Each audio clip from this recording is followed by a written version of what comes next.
आज मैं भगत कबीरदास जी की वाणी जो गुरु ग्रंथ साहब जी के 483 अंक पर दर्ज है उसकी दो पंक्तियों की व्याख्या करने की कोशिश करूँगा। अब जिससे यह पता चलेगा कि भगत कबीरदास जी एक तर्कशील संत थे, भगत थे, और उसी तरह ही गुरु नानक देव जी भी एक तर्कशील संत और भगत थे। अब हम बात करें इन दोनों महापुरुषों की, तो उस टाइम ये दोनों महापुरुष अपने समय में तर्क करते थे। हिंदू मुस्लिम पे ज़्यादातर तर्क करते, क्योंकि उनके समकालीन हिंदू और मुस्लिम ये दो ही पंथ थे। तीसरा पंथ के बारे में इन्होंने इतना नहीं बोला। ये जो सिख पंथ है यह तो बहुत देर में बना, और गुरु ग्रंथ साहब जी जो है वो भी बहुत बाद में ही लिखे गए।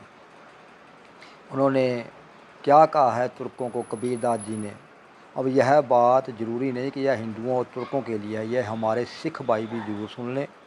क्योंकि अगर उस वक्त सिख भाई होते, गुरु ग्रंथ साहब जी होते, पाठ पूजा करने वाले होते, तो उनके बारे में भी ये ही कहते जो उन्होंने तुर्कों और हिंदुओं के लिए कहा है। उन्होंने क्या कहा है जरा सुनिए। यह वाणी गुरु ग्रंथ साहब जी के अंग 483 पर दर्ज है।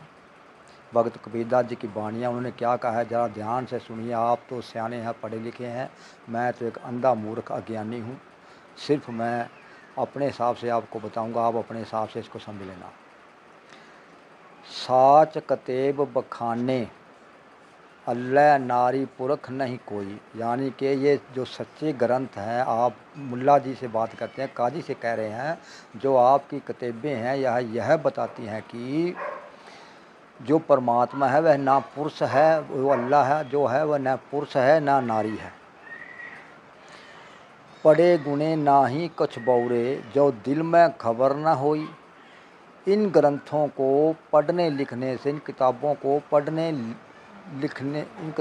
पढ़ने और विचारने से कुछ नहीं होने वाला, जब तक आप अपने हृदय में विचार करके सोच करके नहीं देखेंगे कि जो वह परमात्मा है वो तुम्हारे दिल के अंदर है। अगली तुक में क्या कहते हैं, अल्लाह गैब सगल घट भीतर हृदय लियो विचार, यानी कि वह जो अल्लाह है वह तो हर एक घट के अंदर है, हर एक जीव के अंदर है। यह हृदय में विचार लो, यह विचार करके देख लो। आगे कहते हैं, हिंदू तुर्क दोहूं में एक के कहे कबीर पुकार।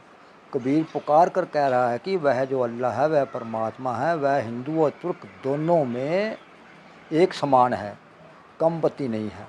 उन्हें ऊपर क्या कहा पहली तुक में आप बताएं, उन्होंने सीधा कहा है पढ़े गुणे ना ही कुछ बौरे, यानी कि ग्रंथों को पढ़ने से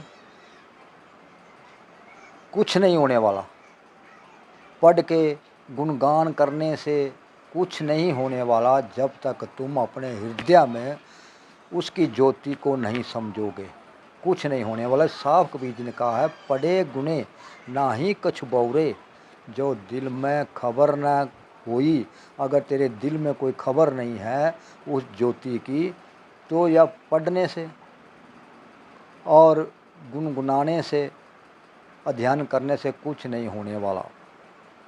अल्लाह गैब सकल घट भीतर, जो अल्लाह है वो तो हर एक घट के अंदर छुपा बैठा है। गैब, गैब मैंने छुपा हुआ, यानी कि गैब यानी कि गुम है, वो सब अपने अंदर ही गुम है, जो हम उसको ढूंढ नहीं पा रहे। अल्लाह गैब सकल घट भीतर हृदय लियो विचार, जो अल्लाह है, जो परमात्मा है, वो है सबके हृदय के अंदर गैब रूप से बैठा हुआ है, जो हम उसको ढूंढ नहीं पा रहे, उसको पहले ढूंढो। यह ग्रंथों को पढ़ने गुनगुनाने से कुछ नहीं होने वाला। अरे कई तो मैं अपने सज्जन भाई, खासकर बीबियाँ, बहनें, माताएं, कुछ हमारे भाई भी हैं, सुबह ही पोथी लेकर बैठ जाएंगे, पाठ करना शुरू कर देंगे, कोई पूजा करना शुरू कर दे, भाई इससे कुछ नहीं होने वाला। इसको आप मानोगे तो यह